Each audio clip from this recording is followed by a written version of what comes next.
नमस्कार, एग्जाम है P Jharkhand channel में आपका स्वागत है। तो दोस्तों जुड़ चुका हूं मैं यहां पर आप सभी सहायक अध्यापकों के आकलन परीक्षा की तैयारी को लेकर के। तो दोस्तों हम बताते चले, यदि आप झारखंड में सहायक अध्यापक आकलन परीक्षा की तैयारी में 101% सफलता प्राप्त करना चाहते हैं तो आपको हम बता दें, यहाँ पर तैयारी जो है आपको पाठ्यक्रम पर आधारित सारे प्रश्नों को करना होगा। अब हम आपको बता देते हैं, आपको जाना है दिल्ली और आपने पकड़ लिया है बनारस का ट्रेन, तो आप पीछे ही रह जाओगे, ठीक है, आगे नहीं जा पाओगे। तो उसी तरह से आप लोग क्या कर रहे हैं कि पाठ्यक्रम पर आधारित एनसीईआरटी टेक्स्ट बुक के प्रश्नों को तो पढ़ ही नहीं रहे हैं और सिर्फ यहाँ पर बाजारू चीजें लेकर के पढ़ रहे हैं और सिर्फ दूसरे चैनल से जाकर के एसएससी और जेएसएससी के क्वेश्चंस को आप देख रहे हैं। यहाँ से कुछ नहीं होने वाला है, आप जहाँ के तहाँ ही रह जाएंगे। आपको करना क्या है, तो आप अगर नहीं भी जुड़ते हैं किसी से तो आप सिर्फ टेक्स्ट बुक को पढ़िए। देखिए जैक ने स्पष्ट कह दिया है कि पाठ्यक्रम पर सारे आधारित प्रश्नों को ही पूछा जाएगा। अब इसके बाद भी बहुत से लोगों का कहना है कि पाठ्यक्रम का सिलेबस दिया है क्या, तो पाठ्यक्रम का सिलेबस है, जैक की किताब बनी हुई है, जैक ने ही किताब को दिया है।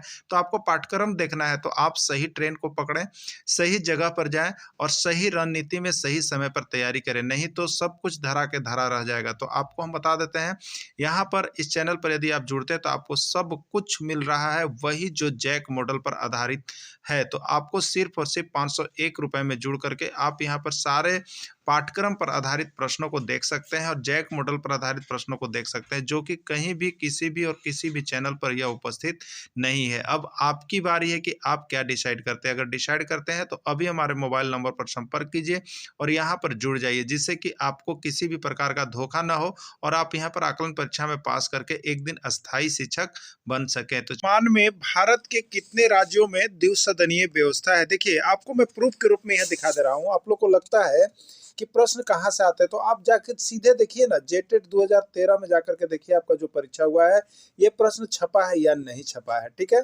तो ये विधानमंडल द्विसदनीय व्यवस्था वाला एक प्रश्न आपका दोनों बार जेटेट में है। अब बताइए किससे है, तो क्लास 7 एक्सरसाइज 3 जाकर के आप पॉलिटिकल साइंस देखिएगा, उसमें आपको यह शुरू में ही छपा हुआ मिला है। तो हम इसमें पूरे द्विसदनीय विधानमंडल के बारे में आपको ट्रिक से हम बताएंगे, इसलिए लास्ट तक जुड़े रहिएगा, बने रहिएगा, क्योंकि यहाँ का सारा जो एनसीईआरटी नोट्स का पीडीएफ हम आपको दे रहे हैं, देखिए हाथ से लिखा हुआ जो ओरिजिनल हार्ड कॉपी आपका है, तो ये कहीं मिलने वाला नहीं है आपको। ये जो आप देख लेते हैं ना, तो आपको 101% हम आपको बता दे रहे हैं कि यहीं से प्रश्न छपने वाला है, ठीक है। तो आप लोग सारे लोग जो अभी तक नहीं जुड़ पाए हैं वो जुड़ जाइएगा, जो नोट्स परचेज नहीं कर पा रहे हैं नोट्स परचेज करके पढ़ लीजिएगा, जिससे कि आपका लाइफ यहाँ पर बन सके। तो चलिए देखते हैं, वर्तमान में भारत के कितने राज्यों में द्विसदनीय विधानमंडल है? 5, 6, 7 या 8, ठीक है। तो देखिए इसका राइट आंसर जो है आपका, वर्तमान में भारत के 6 राज्यों में द्विसदनीय विधानमंडल है। लेकिन इसके पूर्व कहा जाए तो यह 7 राज्यों में द्विसदनीय विधानमंडल था, लेकिन यहाँ पर 7 राज्यों में एक राज्य जो है जम्मू कश्मीर था, जिसको अब द्विसदनीय विधानमंडल की श्रेणी से हटा दिया गया है, ठीक है। अब यह जो है द्विसदनीय विधानमंडल नहीं है। तो अब कितने हैं वर्तमान में, तो वर्तमान में 6 है, इसके पूर्व कितने थे? 7 थे, ठीक है। चलिए अब देखते हैं आगे प्रश्न। झारखंड में किस प्रकार की सदनीय व्यवस्था है? झारखंड में किस प्रकार की सदनीय व्यवस्था है? एक सदनीय है, द्विसदनीय है, त्रिसदनीय है या कोई नहीं, ठीक है।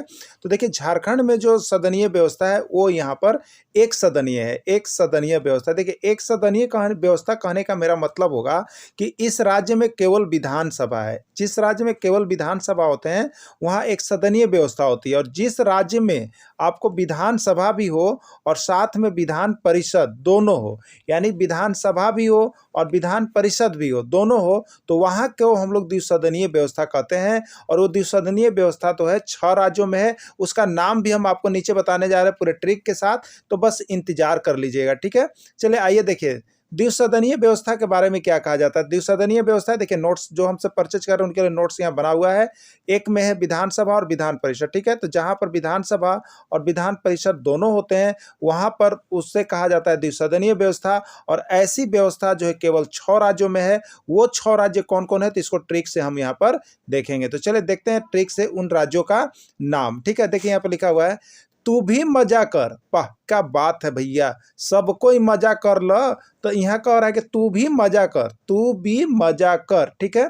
तो तू भी मजा कर कोनो यहाँ मजा ना हो रहा है, यहाँ पर ये आप नाम याद कर रहे हैं राज्य का। किसका नाम याद कर रहे हैं? राज्य का, कि भारत में कौन कौन राज्य है जहाँ पर द्विसदनीय व्यवस्था है। तो बहुत अच्छा, बहुत आप लोग भी कहते तू भी मजा करो ना, तो क्या हो रहा है तुमको, कहते हैं कि ना, कहते हैं ना। तो यही चीज याद रख लीजिएगा, तू भी मजा कर। इससे एक से का याद हो जाएगा, एक से द्विसदनीय जहाँ जहाँ है राज्य ओकर नाम याद हो जाएगा। तो एक से अच्छा ट्रिक आप लोग के चाहिए। अगर अच्छा लग रहा है तो देखिए तुरंत लाइक कर दीजिएगा, वीडियो को शेयर कर दीजिएगा। जो ना जुड़ पाए हैं वो जुड़ जाइएगा, क्योंकि आपको ऐसा हम यहाँ पर 1000 ट्रिक के साथ यहाँ बताए हैं। 1000 ट्रिक आपको लास्ट तक हम देने जा रहे हैं, जो कि कहीं नहीं मिलेगा, ठीक है।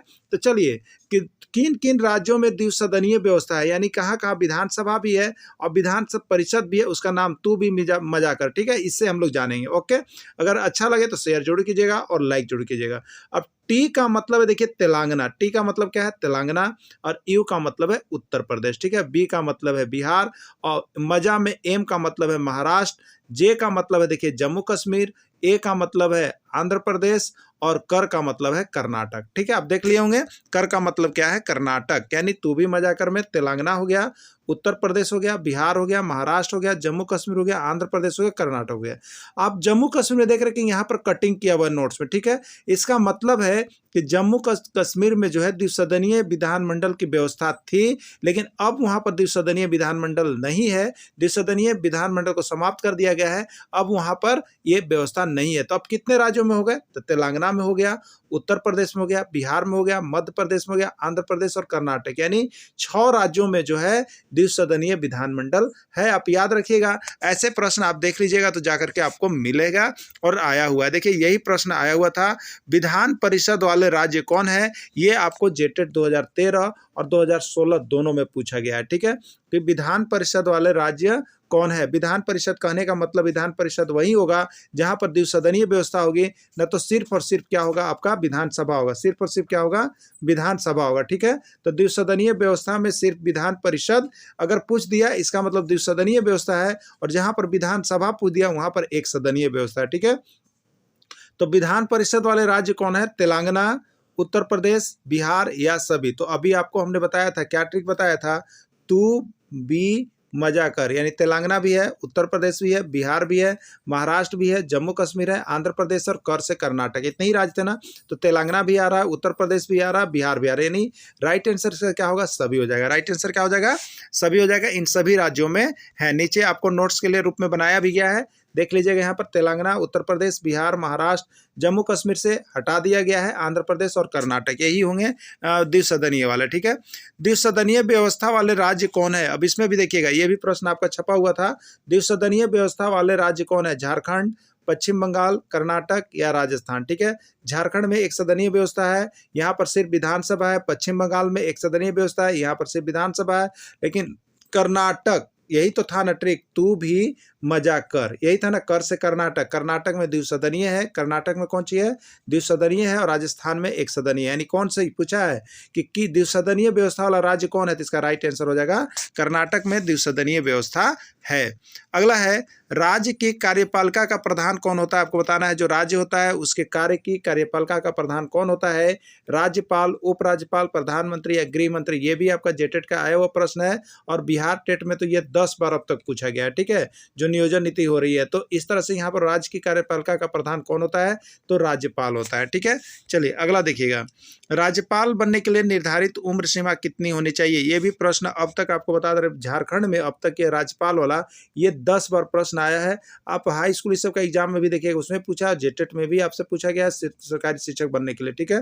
तो राज्यपाल बनने के लिए निर्धारित उम्र सीमा कितनी होनी चाहिए? 35 वर्ष, 20 वर्ष, 30 वर्ष या 45 वर्ष, ठीक है। तो राज्यपाल बनने के लिए जो उम्र होना चाहिए वो आपका 35 वर्ष होना चाहिए। कितना वर्ष होना चाहिए? 35 वर्ष की उम्र वाला आदमी राज्यपाल बन सकता है। राज्यपाल की नियुक्ति कितने वर्षों के लिए होती है? ये भी प्रश्न अब तक 101 बार पूछ दिया गया है। और सब आपका देखिएगा एनसीईआरटी टेक्स्ट बुक जो आपका है ना, वहीं से हम प्रश्न ले। एक भी प्रश्न यदि आपका बाहर से होगा तो आप किताब जाके खोलिए और उसके बाद कहिएगा कि सर आप बाहर से बताएं। कुछ नहीं, गूगल पर ऐसे जाकर देखना है तो बहुत से नोट्स पड़े हुए हैं, आप जाके पढ़ सकते हैं। लेकिन वही कहावत होगी कि जाना था दिल्ली और हमने गाड़ी पकड़ लिया कलकत्ता का, तो यही बात हो जाएगी। इसलिए आप यहाँ पर आइए और नोट्स पढ़िए, दिल्ली और कलकत्ता वाली बात को समझ लीजिएगा, ठीक है। आपको देना है आकलन और आप तैयारी करें जेएसएससी का, तो कहाँ से आएगा भाई, कभी नहीं भिड़ेगा आपको, ठीक है। चलिए 5 वर्ष इसका राइट आंसर है। अगला है, राज्यपाल की नियुक्ति कौन करता है, मुख्यमंत्री, राष्ट्रपति, प्रधानमंत्री या कोई नहीं। तो देखिए राज्यपाल की जो नियुक्ति करता है, राज्यपाल की नियुक्ति जो आपको राष्ट्रपति की तरफ से किया जाता है, राज्यपाल की नियुक्ति, ठीक है।